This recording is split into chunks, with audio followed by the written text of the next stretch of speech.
So if you're watching this, it means I did find time in between doing exams and packing to make a video, which I'm really happy about. I didn't want to leave my channel alone for a month, so I did try my absolute best to get this filmed. Also, if YouTube scheduling has done its job, this hopefully will be uploaded on the 9th of June. Obviously I go away on the 7th, so it means that real life Katie is away in South America, so any of your comments that you do leave down below I obviously won't be able to reply to. I thank you for them, and obviously if I could reply I would, but I don't think there's a lot of internet connection in the Amazon rainforest, if I'm honest. So today I'm going to be doing the Disney Princess book tag. I was tagged by Dream Impossible Dream, who is beautiful, and I will link her channel down below. Go and check it out if you haven't already. She is one of my favourite booktubers, she's great. So the first princess, or princesses I should say, are Elsa and Anna.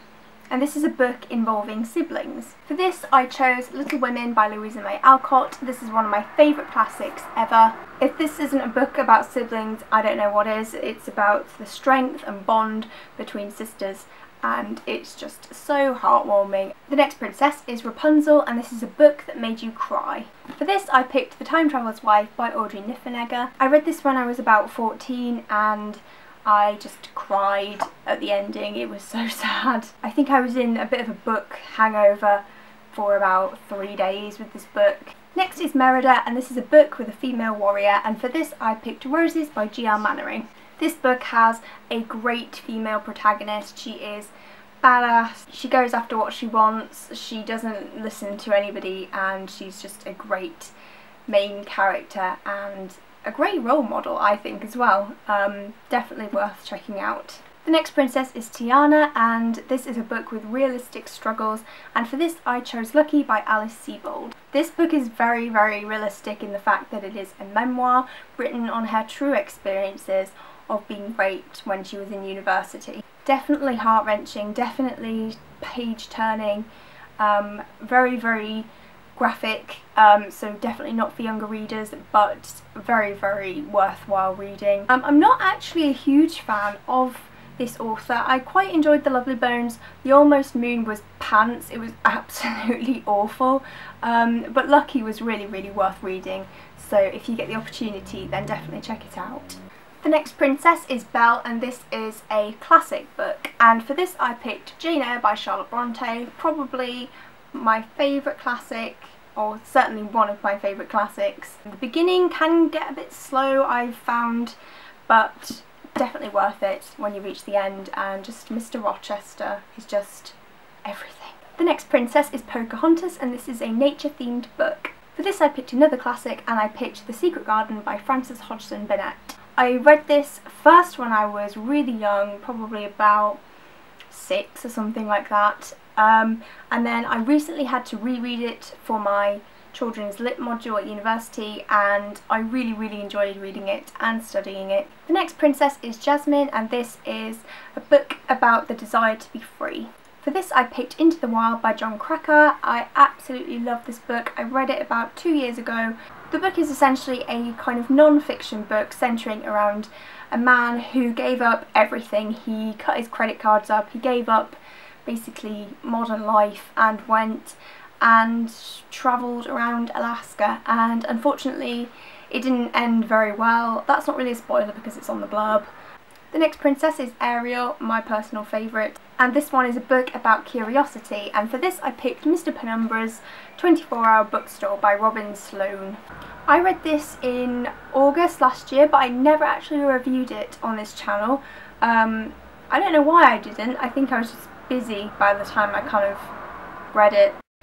So I never reviewed it, but I really enjoyed it. It was a great read. The next princess is Mulan, and this is a book about war or battles, and for this I chose All Quiet on the Western Front by Enrique Maria Remarque. Pretty self-explanatory. This is a book set in World War I from the German perspective. Really great book. I had to study this at university as well, and it's just so good.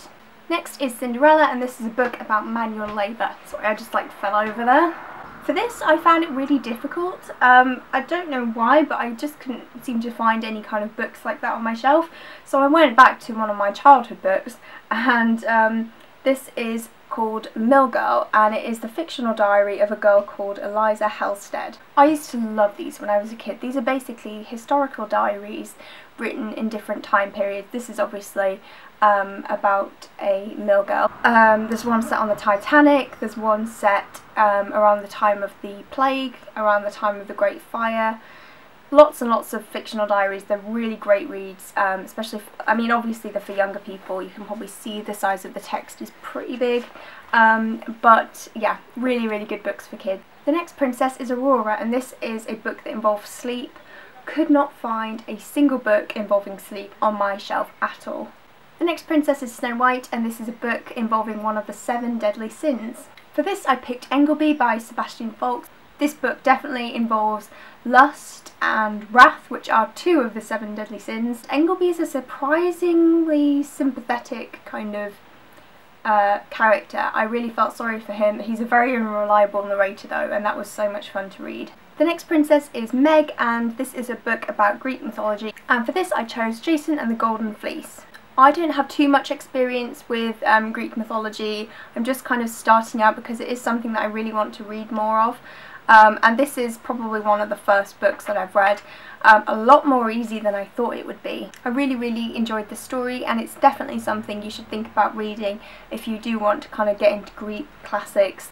The next princess is Alice, and this is a book involving another world, and for this I chose The Book of Lost Things by John Connolly. This book definitely has a great big fairy tale world that is a little bit dark. It would be great in a Tim Burton film. So yeah, this world is just so much fun to read about, and this book is really really good. The final 2 princesses are Maid Marian, and this is a book involving a canine, and for this I chose The Hounds of Baskerville by Arthur Conan Doyle. Obviously involves a hound, great mystery. Not one of my favourites. I tend to enjoy Sherlock Holmes short stories more than his full-length novels, but this is definitely one for the die-hard Sherlock fans to check out. And lastly, Nala, which I assume is from the Aristocats. I've never actually seen that film.